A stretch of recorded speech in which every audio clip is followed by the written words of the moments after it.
వీడియన్ కు స్వాగతం. బొబ్బిలి కాంగ్రెస్ పార్టీ నాయకుడు మువ్వల శ్రీనివాసరావు తమిళ రాజకీయాలపై స్పందించారు. అందరికీ నమస్కారం. నా పేరు మువ్వల శ్రీనివాసరావు. బొబ్బిలి నియోజకవర్గం కాంగ్రెస్ పార్టీ సీనియర్ నాయకుడిని, అలాగే విజయనగరం జిల్లా అధికార ప్రతినిధిని. ఇప్పుడు చెప్పండి రా అబ్బాయిలు, పులులు సింహాలు ఎలా ఉంటాయో ఒక దళిత పుత్రుడు తమిళనాడు దళపతి విజయ్ చూపించాడు. పులి అంటే ఇలా ఉంటుంది, సింహం అంటే ఇలా ఉంటుందని. పనికి మాలిన బొమ్మల్ని, పులిని, సింహాలని చూపించి ఇది పులి అది సింహం అని చెప్పడం కాదు. సింహం పులి అంటే ఇలా ఉంటుంది తెలుసుకోండి. ఎన్ని ఎత్తులు పై ఎత్తులు వేసినా ఈ బీజేపీ నాయకులు ఆ పులిని, ఆ సింహాన్ని ఎదుర్కోలేకపోయారు.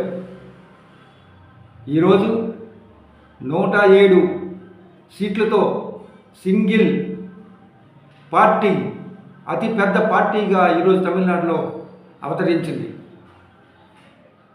ఇప్పుడు భారతీయ జనతా పార్టీకి స్టార్ట్ అయింది. రేపు రాబోయే రోజుల్లో ఈ భారతీయ జనతా పార్టీని భారతదేశ ప్రజలు ఏ విధంగా తరిమి కొడతారో మొదలయ్యింది. ముందుగా ఈ సందర్భంగా దళిత పుత్రుడు దళపతి, తమిళనాడు ముఖ్యమంత్రి కాబోతున్న విజయ్ గారికి శుభాకాంక్షలు తెలియజేస్తా ఉన్నాను. ఇది రాజకీయం అంటే, ప్రజల అభిమానం అంటే నిర్మోహమాటంగా ప్రజలు ఓట్లేసి ఈ పార్టీలన్నింటినీ పక్కన పెట్టాలి, స్వార్థ రాజకీయాలు చేస్తున్నారు,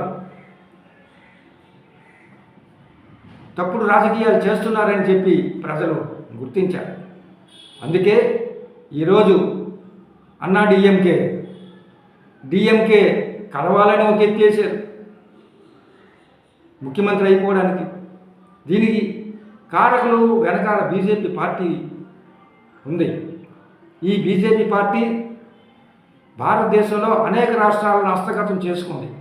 ఇలాంటి మోసాలు చేసే గవర్నర్కి ఆదేశాలు ఇచ్చి పూర్తి మెజారిటీ చూపిస్తేనే మీరు ప్రమాణ స్వీకారాన్ని పిలవండి అని చెప్పి అతిపెద్ద పార్టీగా అవతరించిన టీవీకే పార్టీని 3 సార్లు రిజెక్ట్ చేశారు. గతంలో అనేక సార్లు 20 సీట్లు, 25 సీట్లు, 10 సీట్లు తక్కువ వచ్చిన పార్టీలని ఎలా పిలిచింది ఈ గవర్నర్? ఎలా గవర్నమెంట్ని ఫార్మ్ చేయించారు? ఇప్పుడు అతిపెద్ద పార్టీగా అవతరించిన విజయ్ గారిని ఎందుకు రిజెక్ట్ చేశారు? ప్రజలంతా చూశారు. ఇప్పుడు తెలిసొచ్చింది.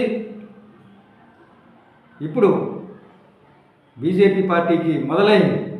వీళ్ళు చేస్తున్న ఎత్తులు, పై ఎత్తులు, దుర్మార్గాలు, ఓటు చోరీ, ఇవన్నీ కూడా ఎక్కడ పడితే అక్కడ జరుగుతూ ఉన్నాయి. ఇన్ని రాష్ట్రాలు పోవడానికి కారకులు ఈ బీజేపీ పార్టీయే. దీనికి మూల్యం చెల్లించుకోక తప్పదు. ప్రజలు ముందు ఇటువంటి సమాధానాలే చెప్తారని చెప్పి ఈ సందర్భంగా తెలియజేస్తూ విజయ్ గారికి మరోసారి శుభాకాంక్షలు తెలియజేస్తా ఉన్నాను.